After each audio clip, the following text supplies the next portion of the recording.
Wow. Yay. Okay, so Henry, do you want to say? Yeah. Okay.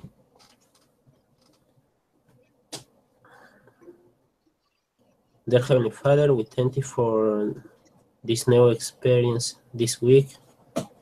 We thank you for you have companions. We ask for your Holy Ghost in this moment of the meeting.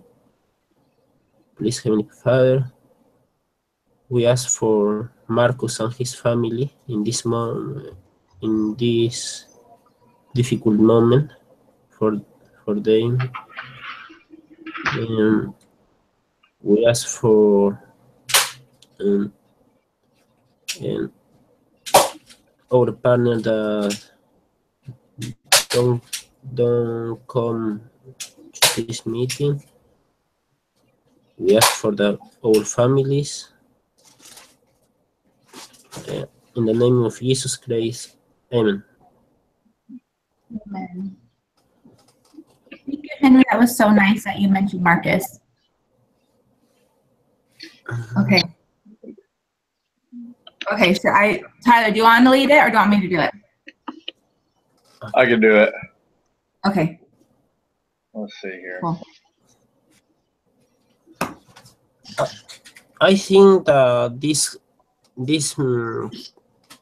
week is so different. It's easy, but there's a lot questions. Yeah. And for my language, will be difficult for me to answer many questions. And I will share my screen with you.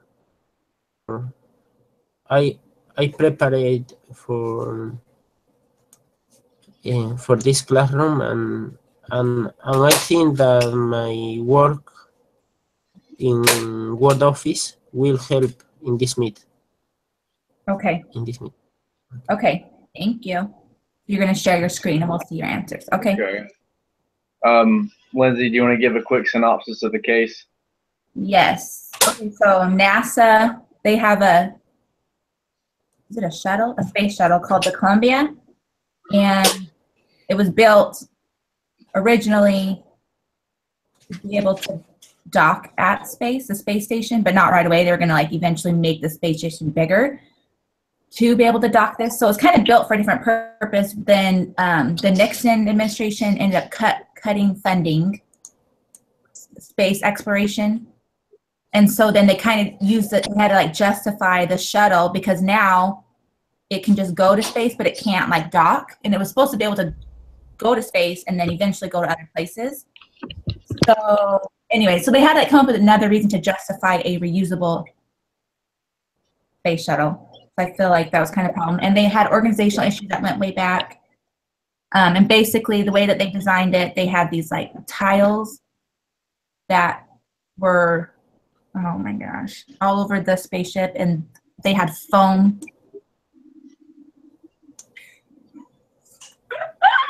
Okay, you know about, okay, what was foam strike after takeoff? That is so weird seeing myself. Okay, that foam strike that kept happening. And so they knew about it, but they just kept reclassifying it. They knew it was an issue and a problem, but because it kept landing safely after mission, they never like figured out why or fixed the problem. And so they would just keep saying, oh, well, it just keeps landing safely. It's just a problem, but not something that we need to worry about. So then the last shuttle mission was like 16 days. And because they had cut funding, they didn't have very good camera images or cameras. So the images, they didn't know that a foam strike had happened and that had hit the wing this time. But normally that doesn't happen until like a day later. But they still had 15 days to solve the issue. And they didn't create a tiger team like they would in the past, which is like a team of experts that worked around the clock to find the issue and to solve it. But they created like a disaster management team. So there's all these departments and there's all this bureaucracy and nobody could get anything done. They tried requesting images and then they would cancel the order because they didn't go the right way to order it. And there was like kind of disagreements going on about if it was a problem or not. And they kept downplaying the problem and saying that there was no problem, no risk after all. And then as the Columbia shuttle was entering Earth's atmosphere, like 20 minutes away from where it was supposed to land, it just blew up like into flames and killed all the crew members and destroyed, obviously, the shuttle. Yeah. That's it. Good synopsis there.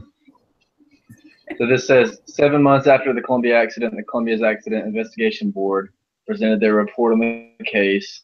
The board pinpointed the technical cause of the accident. It also identified organizational issues with NASA. They also reported how managers might have behaved differently during the mission and stressed the organizational shortcomings at NASA that contributed to the catastrophe. Yes. Yeah, it was crazy reading about it because there's a lot of like stuff that you're like, what is that? It was kind of hard to follow. All right, let's see here. So what is the issue? What's the main issue that we're coming across? Henry, ¿cuál es el problema que experiencian ellos? La problema más importante. The organization or the astronaut? La organización. Is NASA. How to solve the organization search. La organización buscó quién va a ser la persona que se haga responsable. Yep. En otras palabras, en Spanish will be ¿quién tiene la culpa de la organización?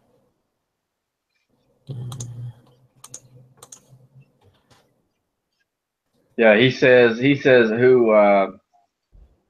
the biggest problem to him is to figure out who's at fault, who's like responsible for these issues. Can you see my?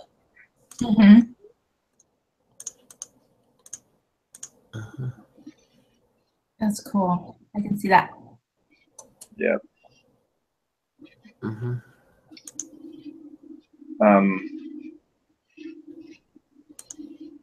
where do they want us to go from here?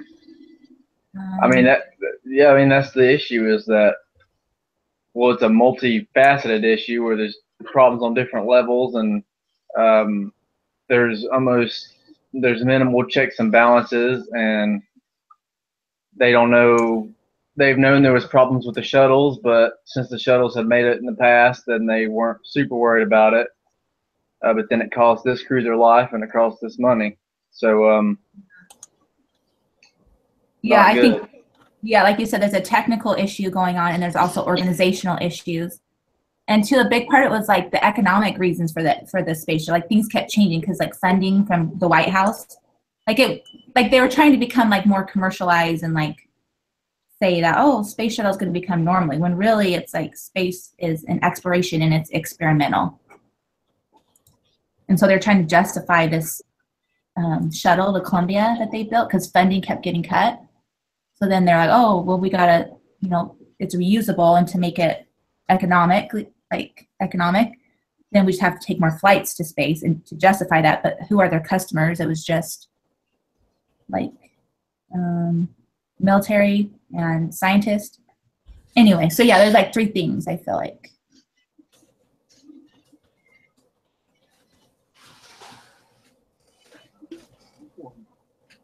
Okay.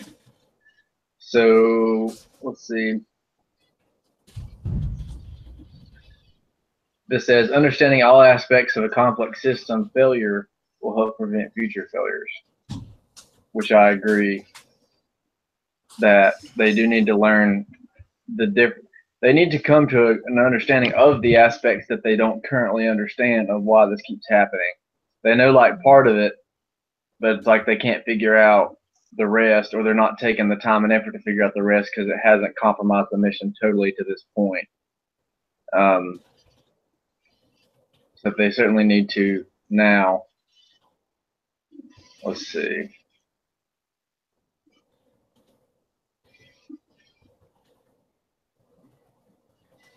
Yeah, like the organizational problems were like dating back decades. So you're right. It's like they need to figure it out so that future accidents don't happen, tragedy. This says, what was the recovery window in this case? And I guess that's referring to the time between the problem of the foam strike and after the day.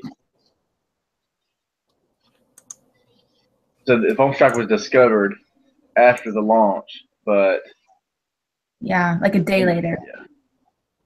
And so I guess the recovery window would be in between the time of launch and the time of explosion. And they didn't really take it seriously because the engineers that were really concerned with it didn't really have a voice to the bigwigs to get up there, and they weren't listening to them. Totally. Yes.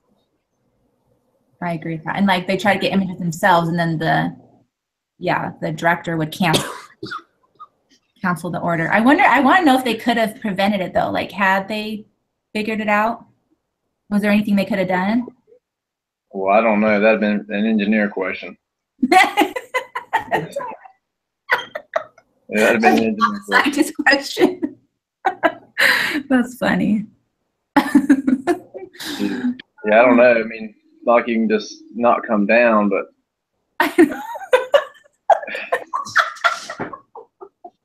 or like sending them food on another station. Yeah, it's like, we're gonna send you up a repairman. Hang on. Oh my gosh. Yeah. Okay, that's awesome. I don't know if that'll work or not. Let's see. If anything, it would have made NASA look better to try to do something about it than act like they didn't know what was going on. I would think. Maybe not. No, I agree. I agree. Let's see. Yeah. And that was so sad. That's so sad that happened. Okay. All right. This says, what is human cognitive biases and how does it apply in this case? I have no idea what that means. But the hint says a cognitive bias. Do you know what that means, Lindsay? Well, yeah, just like based off reading, I think it means like, so cognitive is thinking, and biases, it means that you're like swayed one way because it's been that way in the past. So kind of like, well, we've always done it this way. We've always had foam strikes. It's always, and then they always land safely. So it's kind of like your bias. Oh, and it's when you think a certain way, and so you want to find evidence to support the way you're thinking. So like if you're like dead set on thinking something, then you're biased. So then anytime any information comes to you that like kind of supports your answer, you're going to run with it and like exaggerate it, call it like fact when maybe it's not. And I think we all probably do that to some degree. That makes sense. Yeah. Okay. Are existing. Okay. Yeah, that's so true, because like they'd already invested so much money and time, so that's why they kind of were not wanting to face the fact, is because they had so much time, and that was another thing. They were like more concerned with like the turnaround time than like, I don't think they really even were thinking catastrophic. They're more concerned like, oh man, we're already supposed to have this shuttle turned around in 10 days, and it was already at 67 days. So now that they knew that there was a bigger problem with the foam strike, they were like, oh man, now it's going to take us even longer to turn the shuttle around. They were so like dead set on that because they had to meet certain requirements to get funding from the White House. Mm-hmm.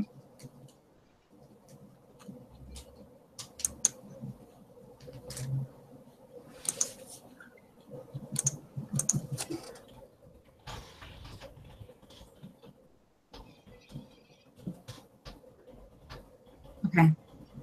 Is Henry writing something?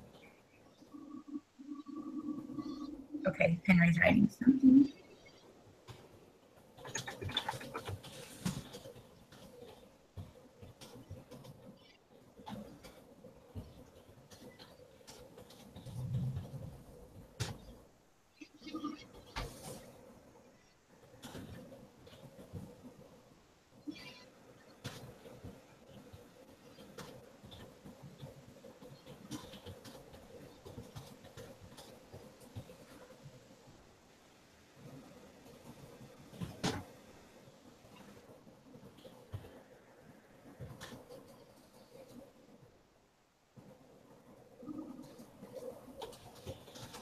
know that saying, Tyler? Huh? You do? What does it mean? What'd you say? That saying that Henry's typing? They What wanted to about it? cleanse of dust and straw. Like, what does that mean? Is that like a? It basically means they wanted clean hands. Oh, They okay. want to clear their conscience. Okay.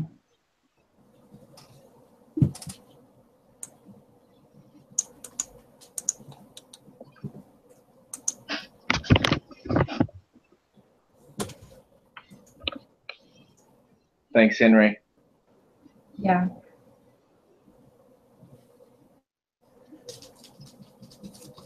Could you see my answer? Yeah. Yes. Good job, Henry. I agree with you. Yeah, everyone wanted to be right, and so they were just clinging to any information to prove that they were right.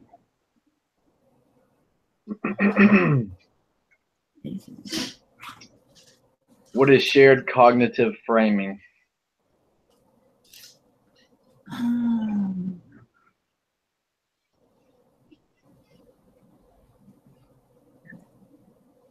Oh, yeah. Okay, that's kind of like what I was saying before. Like NASA viewed their program as an operational rather than experimental endeavor. So they were taking more riskier decisions because they were treating it differently than what it really was. Like it was experimental, but they weren't like conveying that. They were treating it more as a business and like this isn't a problem.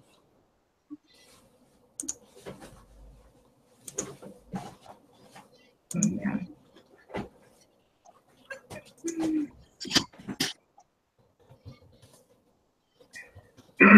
I remember even as a kid when we talked about like space travel and things like of that nature, and we talked about rockets. I remember even as a kid recognizing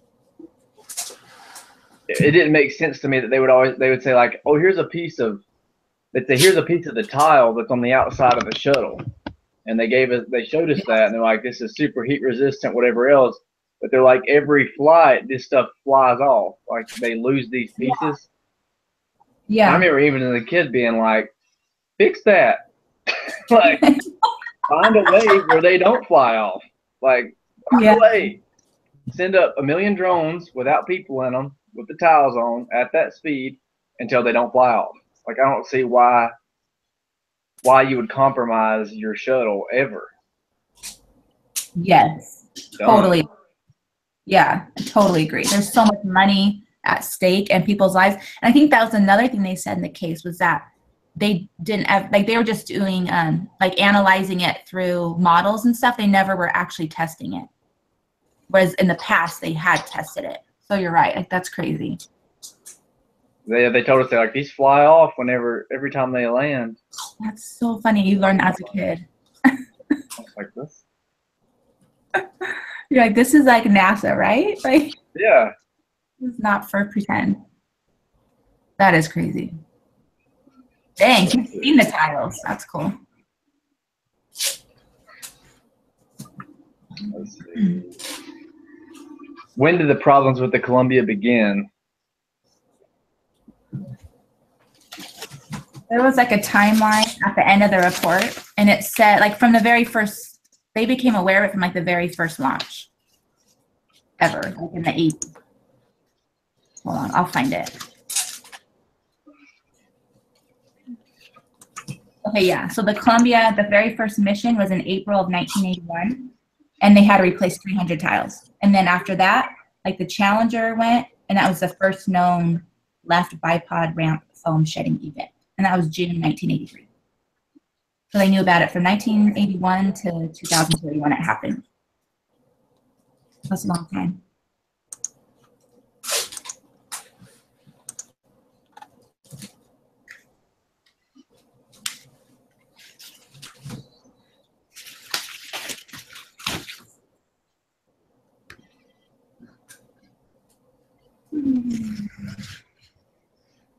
Is Henry typing something? I think. Henry, I threw a question in there for you, buddy. Okay.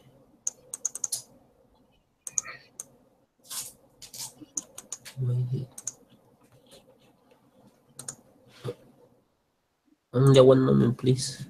No problem.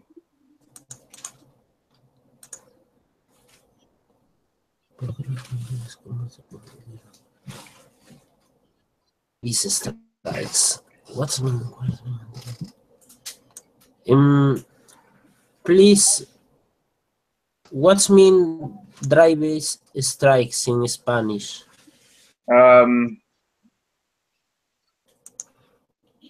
It's like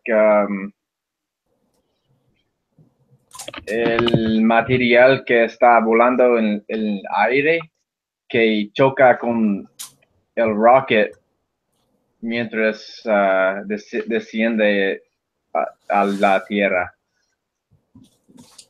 Ah, okay. La espuma. I guess.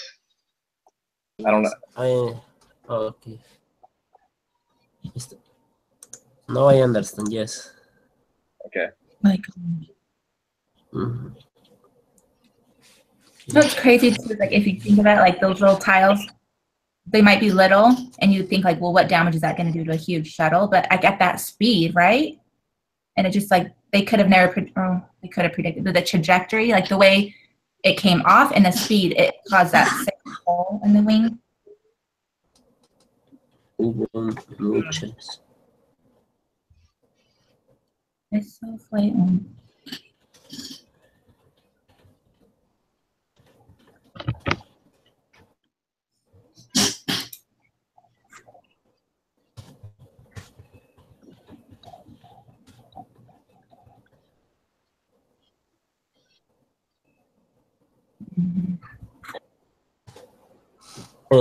This is my answer. What do you see? Yes, that was a risk from the beginning. There were many failures before. At the time of the incident, they did not take timely action. I agree. You're right.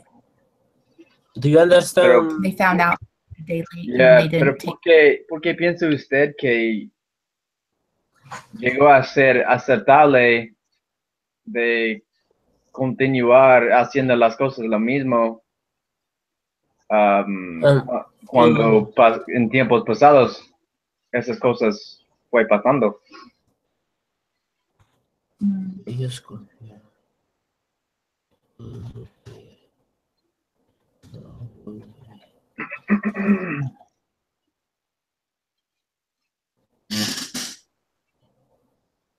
Yeah, maybe so.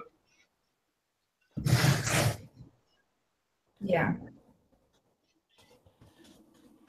Yeah, or not that it wouldn't happen again, but that it would happen again, but it wouldn't be a problem.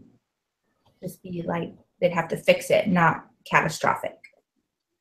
Yeah, because that email said something like, this always happens. Mm-hmm. So it's kind of one of them things. Yeah, it always happens, but it's not a risk.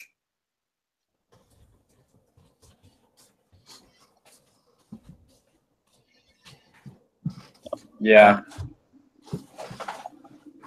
Nice job, Henry. Could you see my answer? Yeah. Let's see. How would you characterize the culture at NASA? ¿Cuál es la características de la cultura de NASA?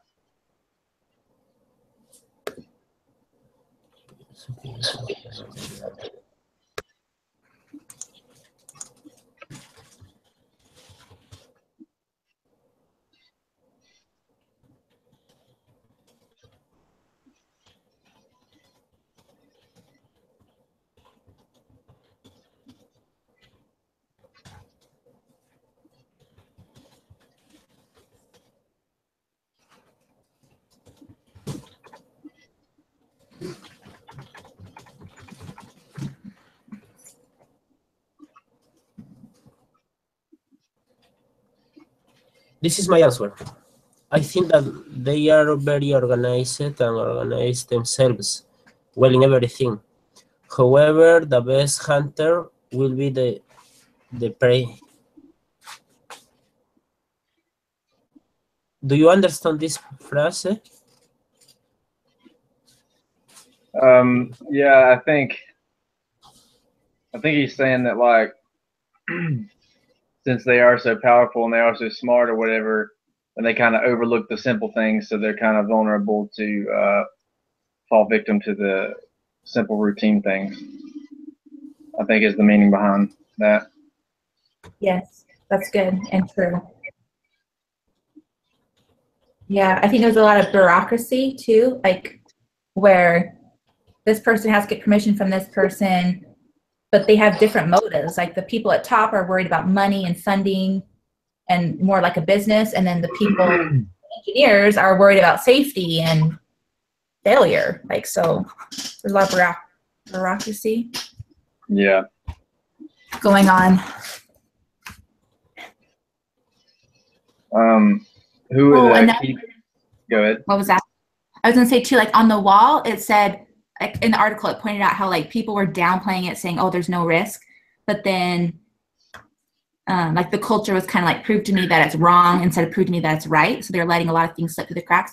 But on like the wall, the like vision statement for NASA was like, if it's not safe, say so. But like clearly that was not the culture and the norm. Anyways, I thought that was interesting. It's kind of funny how like on the wall, they're all about safety. Like if it's not safe, say so. But really nobody wanted you to speak up. Like they wanted to quiet the engineers and they just wanted to believe that it wasn't going to be a problem and that it was safe. Yeah, that's still the world we live in. Yeah, totally. So the people in the case who were important contributors to the mission failure. I mean, probably just the main leaders. There was a couple in the chain, and that were sending the emails back and forth, and they just weren't. They weren't raising any attention or any eyebrows to what the engineers were saying. So that would be, I mean, the fault would be on them, in my opinion. Yeah, I know. It's kind of makes you wonder, like, if the engineers could have really acted, like, because at one point, like, Rocco or whatever, the engineer, he's like, man, at that meeting, you acted like this was no problem, and you know, you conveyed like, it's one thing to mean something and then your intent. Like, you could be saying one thing, but your intent is conveying something else. And I feel like he was at first, like, saying, hey, you didn't really convey the, like, risk of this right now, or the danger, or the possibility. And then, like, the next email, he's like, oh, okay, good job. So I don't know. I don't understand, like, if he bought into it or if he just decided, like, I'm not going to push against someone above me. But, like, okay, so, like, this thing, can you see it? It's, like, the chain of command. So, like, the NASA administrator was, like, Sean O'Keefe. I don't know. I feel like that lady, what was her name? Linda Ham, to blame as well. Like, she's the one that, like, canceled that order of those images. Like, don't you guys think that's crazy? Like, why did she cancel that? Because she wanted so badly to be right. Like, she wanted so badly not to have there be a problem. Like, she was so worried about it that she canceled those orders. Like, that, I don't know. I'm going to blame Linda Ham.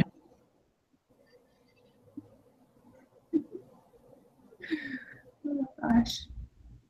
So, I mean, that kind of shows that for accountability, it's shared a little bit with the top people in this case, that the accountability should be shared top to bottom. It should be shared all the way, because then it's like, you know, why didn't you catch this, engineers, or why didn't you build this right? But if they're not being instructed to address those issues and rethink how to build those, then they're not going to. It's not ever going to get fixed. Yeah. And, like, they created that team. So, like, a day later when they found it was, like, a disaster team. So they didn't, like, do the tiger team thing like they did in the past, but they did create a team to research it, but then they had no authority. Like, they had to go to somebody else to get permission to do their job. And then, of course, that never happened because there was so much time gone by and people saying no. So there was so much bureaucracy. Like, that was weird. Anyway. Okay, what is the concept of team design? What is the concept? I'll post the next one for Henry. Okay.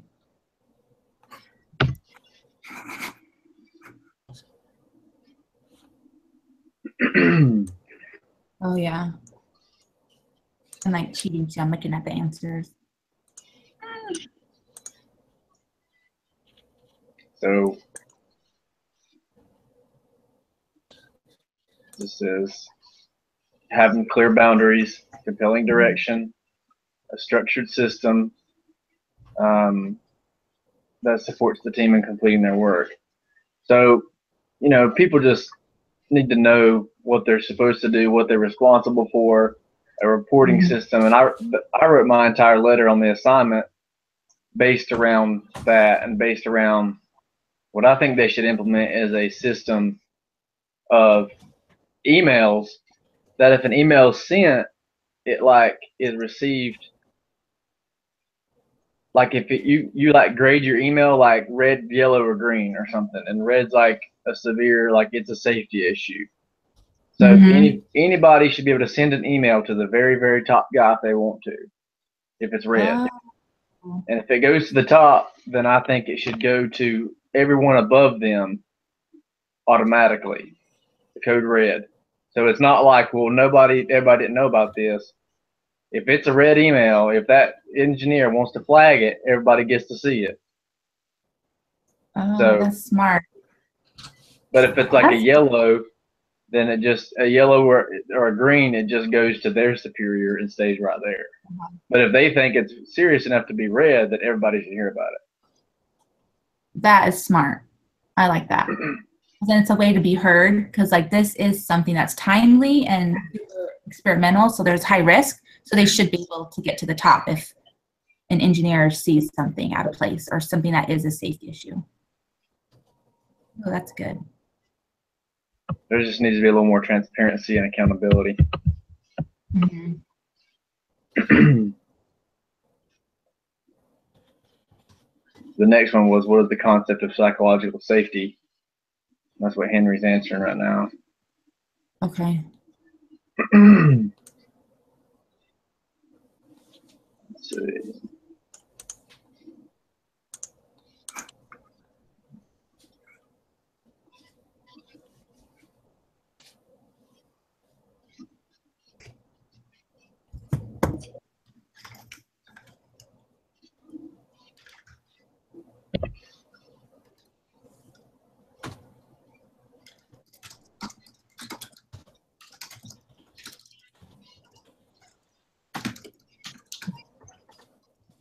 Yeah. I'm emailing Heidi right now. Heidi had sent me a personal experience she was going to share that had to go with the case. But I never got it. I'm not sure. Okay. Yeah, thanks, Henry. And Okay. so yeah, I mean, just the belief that you're safe, or the feeling that you're safe when you may or may not be. Because I mean, on one hand, we really do. Average people probably believe that NASA is the smartest people on the planet. I probably believe that, but if you think about it, their success rate is very poor. So how do we really know that? I mean, I know they're doing hard work, but what else do we have to gauge that on besides how they did in school, maybe? But I don't know. Are they or are they not? It might just be regular people.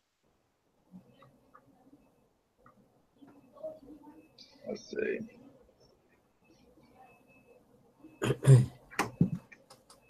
So world application says personal experiences or a broad application of principles. So what's our application and takeaways from what we learned from this case, or what are some experiences we've had? So I feel bad. So Heidi had a personal experience to share, like I said, but I apologize. I don't think I got it. I got the email, her asking me to share it, but there was no attachment, and then there was no notes. I just think the broad application is just to the bureaucracy thing. If there is an issue, don't let the way that things have been in the past, if they're wrong, they need to be addressed immediately, or it needs to be addressed. Don't let things, just because they've happened in the past and you keep getting away with it, don't let that determine how you're going to move forward and make decisions. And be open to thinking of other solutions and other possibilities instead of just only looking for things to support the way your answer. Like, be careful of that cognitive bias. I don't know. What do you guys think?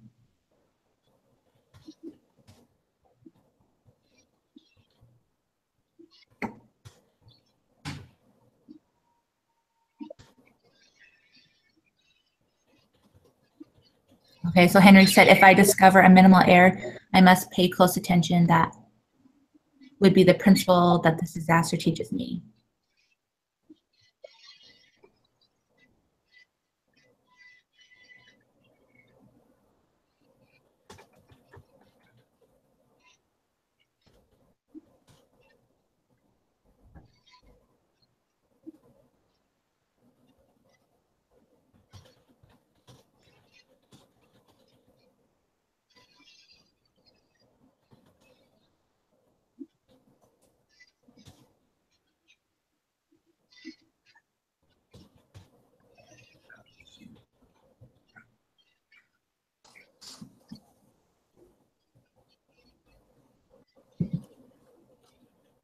Very good. Very good, Henry. And for me, if I'm on the, in the bottom of an organization, I just think it means application to real world would be speak up if it's an issue that's really serious. Make sure I get in front of the right people. Make sure I make enough noise about it. If I'm on the top, of management, always remember to listen to the opinions of those under me, because really they're the most connected to it. They were physically handling these things and physically handling these parts and assembling it. So, or any other business, there's going to be that level that are actually doing it. If you're in management, you're probably not. You may be kind of disconnected or can become disconnected. So always listening to their opinions is always a good idea. Yeah, that's so true. That's a good point. Like, they were more concerned with the business side of it, but they really needed to be concerned what the engineer had to say for safety. Okay, Lindsay, it says, what principles, if any, from this lesson's reading? Yeah, what from the reading apply to this case, principle-wise, if any? I don't know. So, like, the reading that we had was on, like Catherine, right? Like, it's a brand new book. So I feel like she was just having to get the team unit. Like, she's trying to build a good team. And so she's trying to see, so from our reading, she's trying to see who is going to be a good team member. And so she's sticking to her word and making them have like that executive retreat so that they see each other as a team as opposed to staff. Like, she's like, I think it's very telling that this group calls them the executive staff instead of the executive team. So I think from our reading so far, the principles are that it was not a team climate.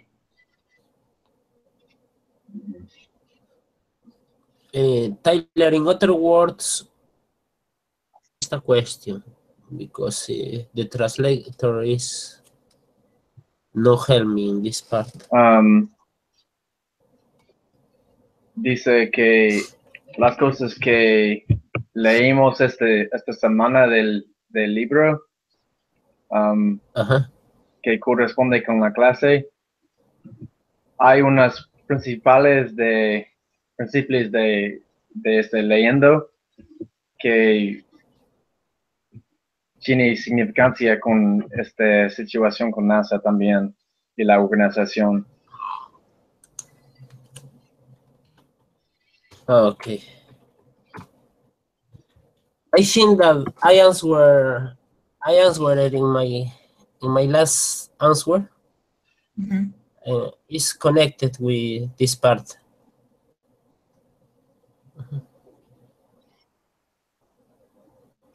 This is the principle that I understand in the book. Okay.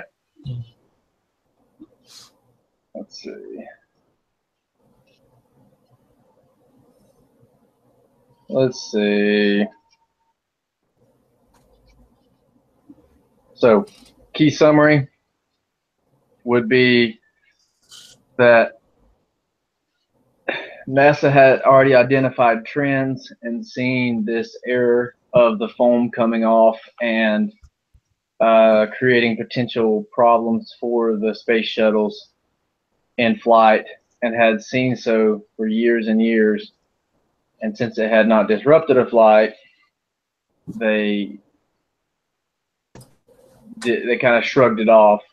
But some of the engineers discovered this time that the pieces would be larger and they would become a real issue, and they were trying to raise concern to it, but it was shrugged off by the leader. So we learned that, organizational structure and a system to where top to bottom and bottom to top we can communicate freely, especially with serious concerns of safety, are imperative to operate well. We need to rely on one another as a team and trust in each other, and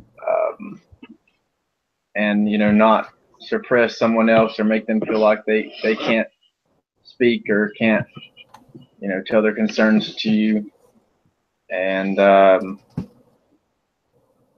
the main takeaways I had. Does anyone else have any comments or want to add anything? I think that's perfect. I think that's exactly an awesome summary of what we talked about in the case. So I don't have anything to add.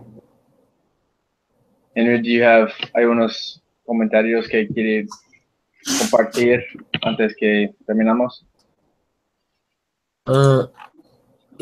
Everything is. I learned a lot from your comments.